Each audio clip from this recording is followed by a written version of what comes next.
Hello నమస్తే, నేను బాణావతి రవికుమార్ నాయక్ రేకులు గట్ట. మిత్రుల విషయం ఏంటి అంటే, మా బంజారా సామాజిక వర్గానికి సంబంధించినటువంటి ఒక అక్క మన జరిగినటువంటి టీఆర్ఎస్ అంటే తెలంగాణ ఏదో ఉంది కదా, మన కవితక్క పెట్టిన పార్టీ అనమాట. అయితే ఆ పార్టీ నుంచి అక్క మాట్లాడుతున్న వీడియో ఏదైతే ఉందో, ఒకసారి నాకు ఆ వీడియో చూసిన తర్వాత నాకు జోక్ అనిపించింది అనమాట. ముందు ఆ వీడియో వినండి, తర్వాత ఎక్స్ప్లెనేషన్ ఇస్తాను అనమాట. సో ఒకసారి వీడియో ప్లే చేస్తాను, వినండి మిత్రులారా. బంజారా బిడ్డకు మంత్రి పదవి ఇవ్వాలని మా జాతి మొత్తం ఈ వేదిక మీద నుంచి కోరుతున్నాం. దేశవ్యాప్తంగా 12 కోట్ల మంది బంజారాలు ఉంటే తెలంగాణలో సుమారు 30 లక్షల మంది బంజారాలు నివసిస్తున్నారు. కొన్నేళ్ల క్రితం వరకు ఎలాంటి గుర్తింపు లేని తండాలు గూడాల్లో మేము నివసించే వాళ్ళం. మా తండాలు గూడాలను గత ప్రభుత్వం గ్రామ పంచాయతీలుగా మార్చిందే తప్ప ఎక్కడ ఎలాంటి మౌలిక వసతులు లేవు. గ్రామ పంచాయతీలుగా మార్చిన ఆదివాసీ గూడాలు, గిరిజన తాండాల్లో రేషన్ షాపులు, అంగన్వాడీ కేంద్రాలు ఏర్పాటు చేయాలి.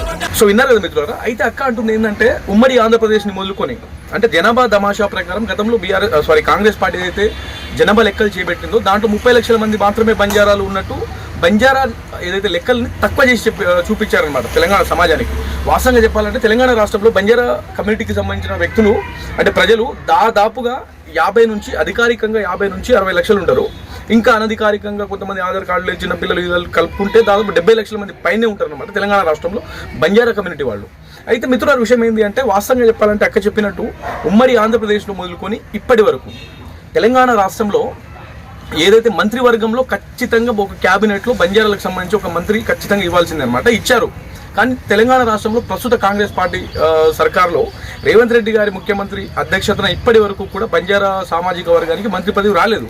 అయితే ఈ మాట అక్క చెప్పింది కరెక్టే, కానీ గత ప్రభుత్వం అని చెప్పేసి బీఆర్ఎస్ పార్టీ అంటే కేసీఆర్ గారిని ఉద్దేశించి అక్క ఒక మాట చెప్పింది అనమాట. ఆ మాటకి ఏంటంటే, వాస్తవంగా అక్క అంత పెద్ద ప్రోగ్రాంలో మీకు ఈ ప్రాధాన్యత కల్పించడం, మీకు వాళ్ళకి మధ్య ఎలాంటి చీకటి ఒప్పందం ఉందో మాకు తెలియదు. ఏదో ఒక ఒప్పందం జరిగే ఉంటుంది, కానీ మాకు ఆ చీకటి ఒప్పందం గురించి అవసరం లేదు.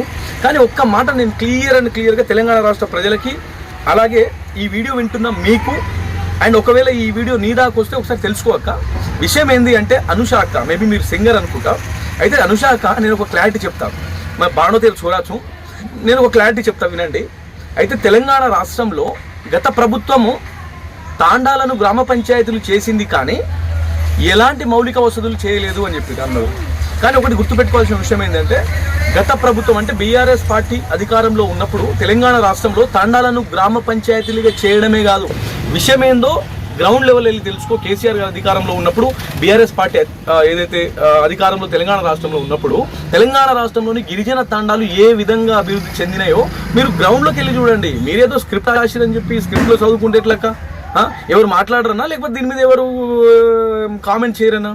వాస్తవంగా చెప్పాలంటే తెలంగాణ రాష్ట్రంలో తాండాలని గ్రామ పంచాయతీలు చేయడమే కాదు, కేసీఆర్ గారు ఉన్నప్పుడు ప్రతి తాండాకి, ప్రతి ఇంటింటికి నల్లా నీళ్ళు ఇచ్చి తెలంగాణ రాష్ట్రంలోని ఏ ప్రభుత్వం చేయని విధంగా ఎన్నో అభివృద్ధి కార్యక్రమాలు తెలంగాణ రాష్ట్రంలో కేసీఆర్ గారి సర్కారు అప్పటి బీఆర్ఎస్ పార్టీ చేసింది.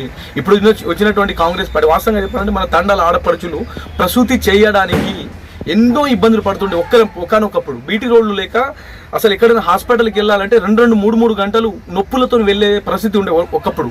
కానీ ఇప్పుడు ఎలా ఉందంటే, ప్రతి తాండాకి బీటీ రోడ్ చేసింది కేసీఆర్ గారు, ప్రతి గల్లీలలో సీసీ రోడ్ వేసింది కేసీఆర్ గారు, ప్రతి తాండాకి, ప్రతి ఇంటికి నల్లా నీళ్ళే కాదు, పల్లె ప్రకృతి వనాలు కావచ్చు, అలాగే దాని పేరు మన శ్మశాన వాటికలు కావచ్చు, గ్రామ పంచాయతీ భవనాలు కావచ్చు. వాస్తవంగా చెప్పాలంటే కేసీఆర్ గారు చేసిన అభివృద్ధి, గతంలో మనకు రైతు బంధు అంటే ఏంది, రైతు బీమా అంటే ఏంది తెలియని సమయంలో రైతు బంధు ఇచ్చి, రైతు బీమా ఇచ్చి, ఎవరైనా చనిపోతే ఇమ్మీడియట్ మన బంజారా గిరిజన వాళ్ళు దాంట్లో లబ్ధి పొందిన వాళ్ళు చాలా మంది ఉన్నారనమాట. అంటే అత్యధికంగా ఏదైతే రైతు బీమా కావచ్చు, రైతు బంధులో కావచ్చు, మన బంజారా గిరిజన వాళ్ళే ఎక్కువ లబ్ధి పొందిరనమాట.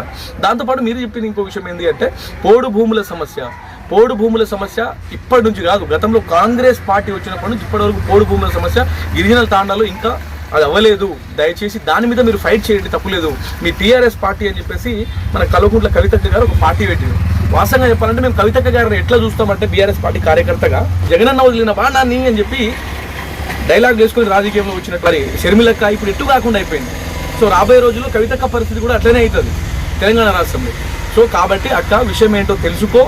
రాబోయే రోజుల్లో మీరు ఎవరిని విమర్శిస్తున్నారు, ఎవరో స్క్రిప్ట్ ఇస్తే స్క్రిప్ట్ని చదవడం కాదు, అసలు ఎవరిని విమర్శిస్తున్నాము, అసలు ఏ సబ్జెక్ట్ పట్టుకొని మనం మాట్లాడుతున్నాము, విషయం ఏందో తెలుసుకొని మాట్లాడాక వాస్తవంగా చెప్పాలంటే అంత పెద్ద మీటింగ్లో నీకు ఆ ప్రియారిటీ రావడం అనేది నేను ఇప్పటికీ ఊహించలేకపోతున్నాను. అంటే ఒక బంజారా మహిళగా సోషల్ యాక్టివిటీస్లో పాటలు పాడుకుంటూ అట్లా వెళ్తున్న మీరు ఈరోజు కవితక్క గారి ప్రోగ్రాంలో, అంటే ఆ టీఆర్ఎస్ పార్టీకి సంబంధించిన ప్రోగ్రాంలో ఇంత పెద్ద మీటింగ్లో ఇంత పెద్ద ప్రాధాన్యత ఇవ్వడం అంటే మీ చీకటి ఒప్పందాలేమో మాకు తెలియదు, కానీ మసిబూసి మారేడుకాయ పట్టకాల్చి మీ దేశే ప్రయత్నాలు చేయకు.